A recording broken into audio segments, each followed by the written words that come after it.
Breaking tonight, a deadly explosion at an Ariana Grande concert in England. Several people are dead, the singer said to be okay. What concertgoers say they witnessed. And how effective are Amber Alerts? What I feel whenever I read that is just anger again. The numbers suggesting they're not as useful as we hope, and why they're not always issued. And he couldn't serve the old-fashioned way, but he found a way to today.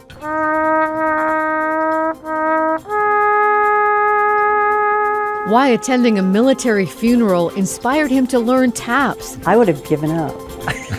Having never played a horn in his life. KGW News at 6 starts now.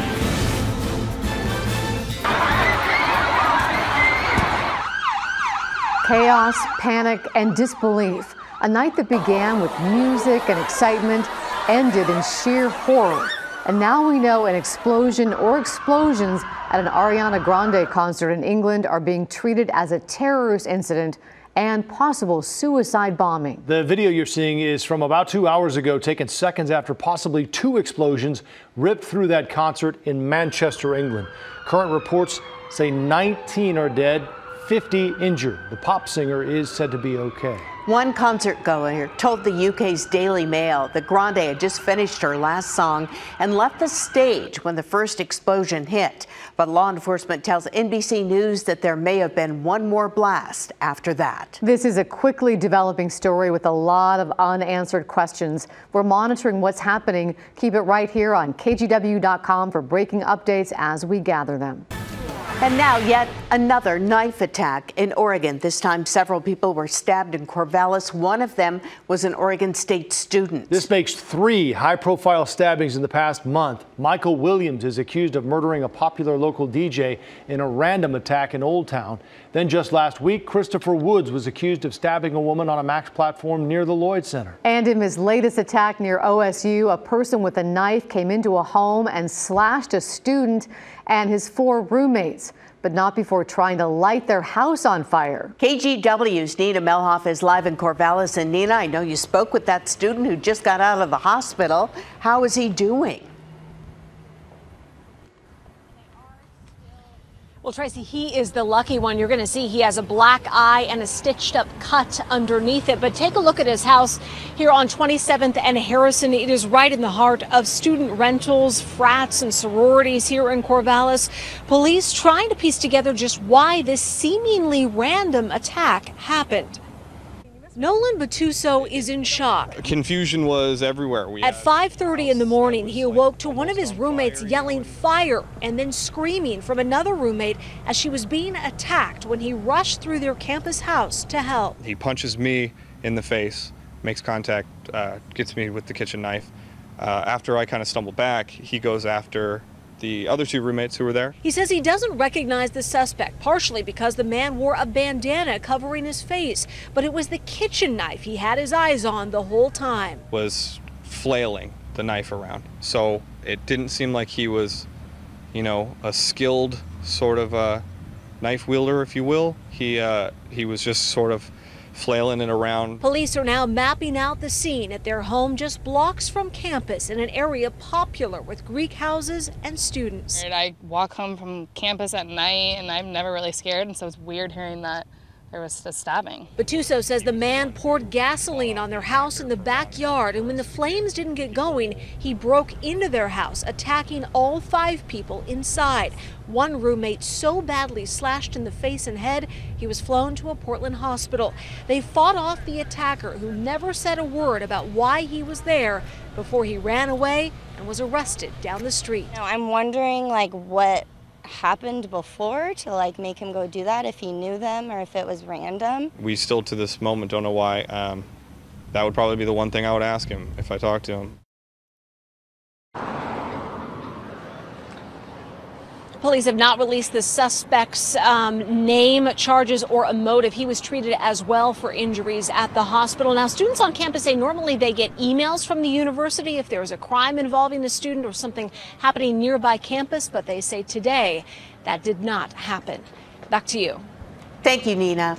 As for the two other recent stabbings in Portland, both suspects had court appearances today. First, for the more recent stabbing from Friday at a MEX station near Lloyd Center, the 42-year-old suspect was arraigned today.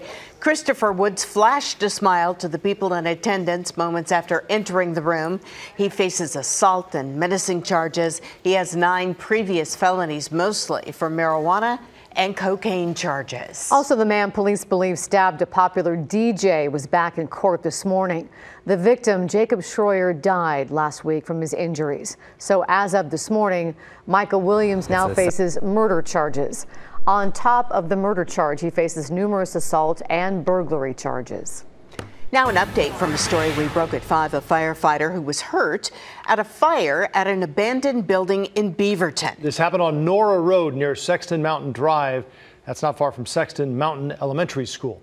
KGW's Mike Benner joins us. Now he's there live. Mike?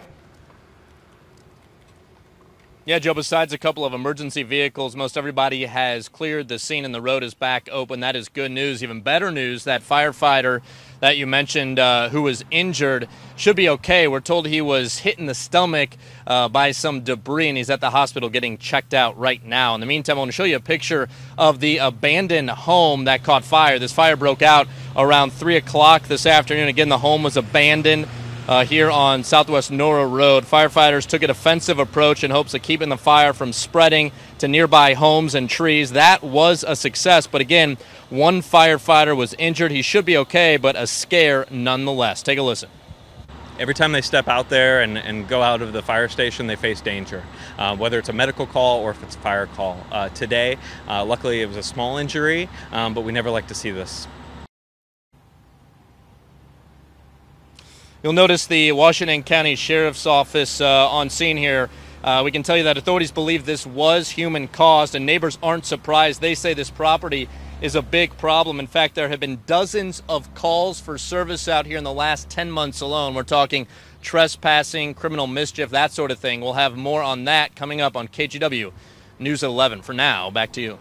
Thank you, Mike. A Gresham mom and her 9-year-old son are recovering tonight after being shot early this morning in their Gresham apartment. Police are releasing little information, but there are no arrests. KGW's Pat Doris is live at the scene. What's the latest, Pat? Well, Laurel, investigators are still back there at the apartment. We understand they're waiting for search warrants.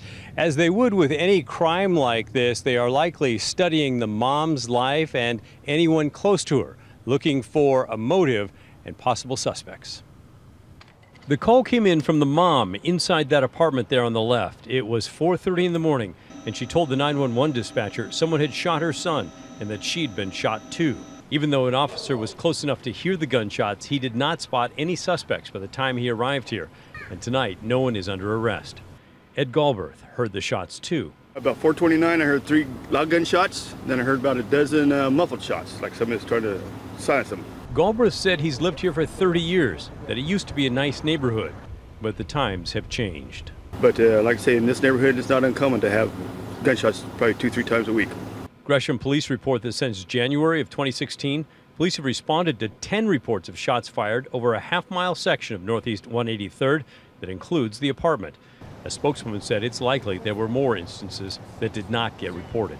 Kayla Millar grew up here on 183rd and still lives here with her children. Did it used to be peaceful and quiet? Yeah,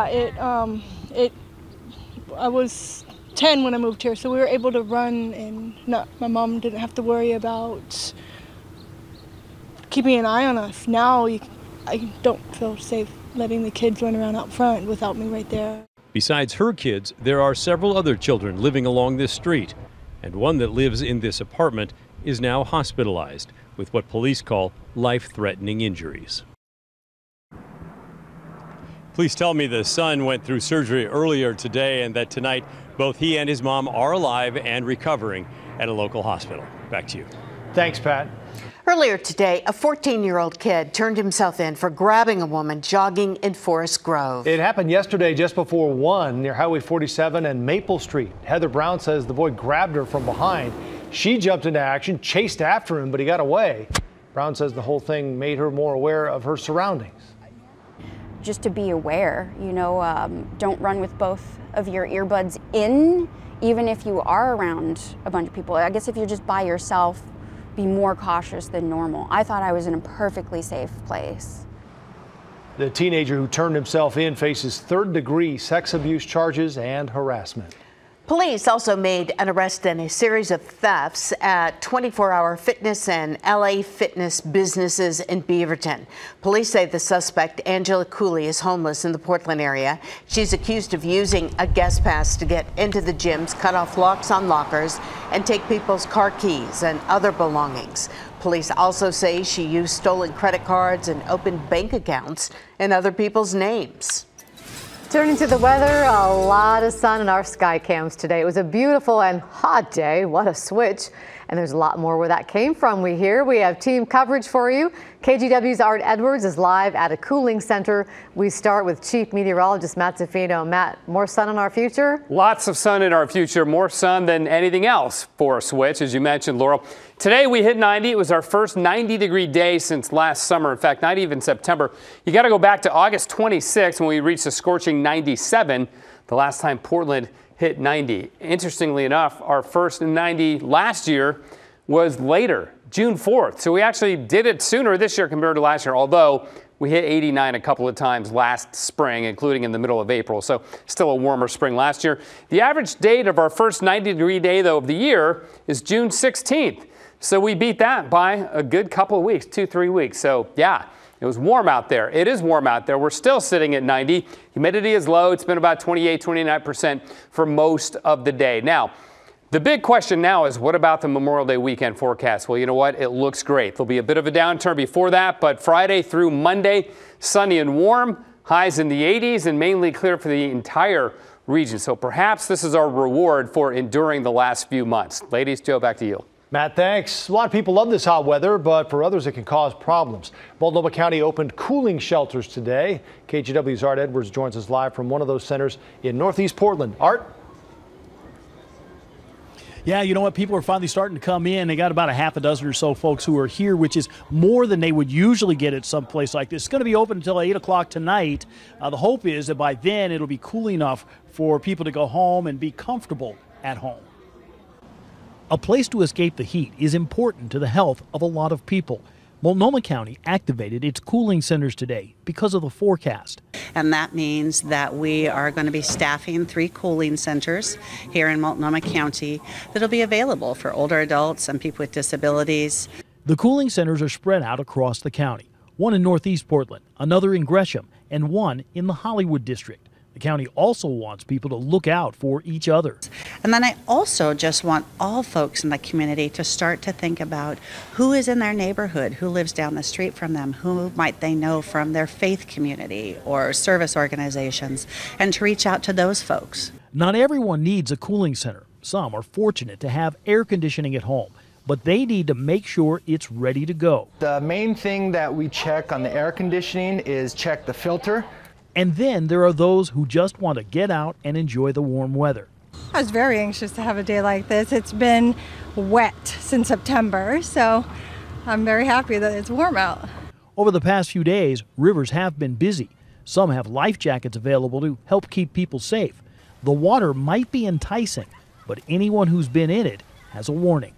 It's very cold, very, very cold, so still got to be careful.